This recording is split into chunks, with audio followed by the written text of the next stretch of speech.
नमस्कार दोस्तों, हमारे चैनल ज्ञानधारा एसटीपी में आपका स्वागत है। मैं आशीष कुमार आज फिर आपके लिए ओशो की एक नई कहानी लेकर आया हूँ, एक नई सीख लेकर आया हूँ और एक नई सोच लेकर आया हूँ। दोस्तों, यह ओशो की कहानी है और इस कहानी को पूरा सुने, वीडियो को अंत तक देखें, कहीं पर भी स्किप ना करें, क्योंकि यह कहानी आपके जीवन में परिवर्तन ला सकती है और आपकी सोच में भी परिवर्तन ला सकती है। इसलिए दोस्तों, यह ओशो की कहानी पूरी ज़रूर सुनें। तो आइए अब हम आपको ओशो की कहानी की तरफ ले चलते हैं। जैसे कि दो व्यक्ति थे और वह दोनों व्यापारी थे और वह दोनों व्यापारी दूसरे देश को व्यापार करने के लिए गए हुए थे, जिसमें से जो एक व्यापारी था वह ईश्वर में विश्वास करता था। उसके साथ चाहे भला हो चाहे बुरा हो, वह हर हाल में ईश्वर का धन्यवाद देता रहता था। वहीं पर जो दूसरा व्यापारी था वह ईश्वर में विश्वास नहीं करता था। उसके साथ चाहे बुरा हो या भला हो, हर हाल में वह ईश्वर को ही कोसता रहता था। होता क्या है, दोनों व्यापारी साथ साथ जा रहे होते हैं और जो ईश्वर में विश्वास करने वाला व्यापारी था वह थोड़ी दूर आगे चलता है और वह फिसल कर गिर जाता है और उसकी एक टांग टूट जाती है और वह ईश्वर का धन्यवाद देते हुए कहता है, हे ईश्वर, तू तो बड़ा दयालु है। इतने में जब जो दूसरा व्यापारी था उसने जब यह बात सुनी तो उसने कहा, तुम बहुत बड़े मूर्ख हो, तुम्हारी एक टांग टूट गई और तुम फिर भी ईश्वर को दयालु बता रहे हो और ईश्वर का धन्यवाद दे रहे हो। तो वह व्यापारी बोला, देख भाई, ईश्वर चाहता तो हमारी दोनों टांगें टूट सकती थीं, लेकिन ईश्वर ने हमारी एक टांग सही सलामत रखी हुई है, इसलिए मैं ईश्वर का धन्यवाद दे रहा हूँ। तो उस व्यापारी ने कहा, ठीक है, जैसी तेरी इच्छा।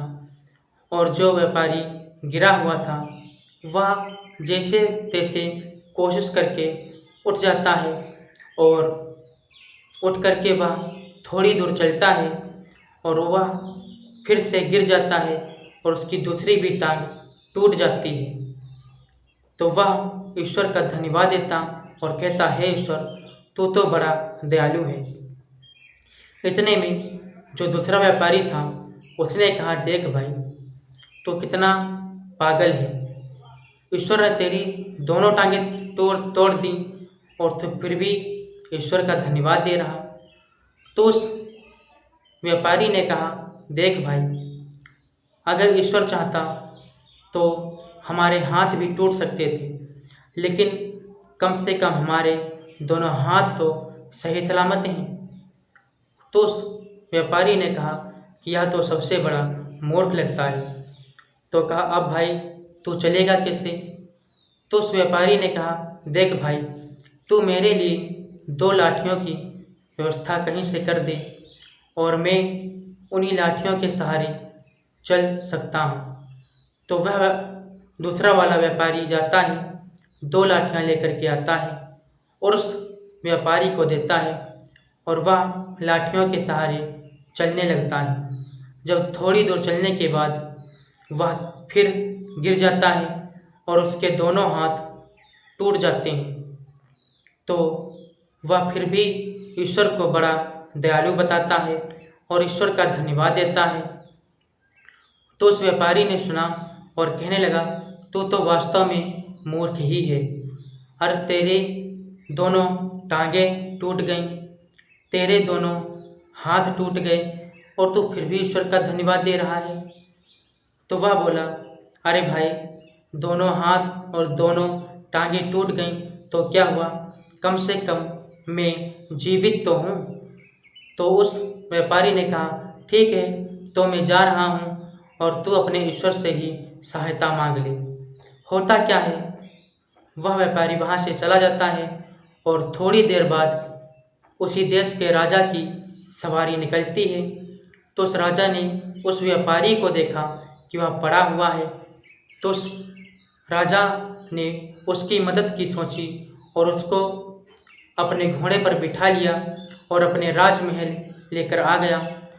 राजवेदों से उसकी दवा करवाई, तो राजवेदों ने उसका मलहम पट्टी किया और थोड़े दिनों के बाद वह व्यापारी ठीक हो गया।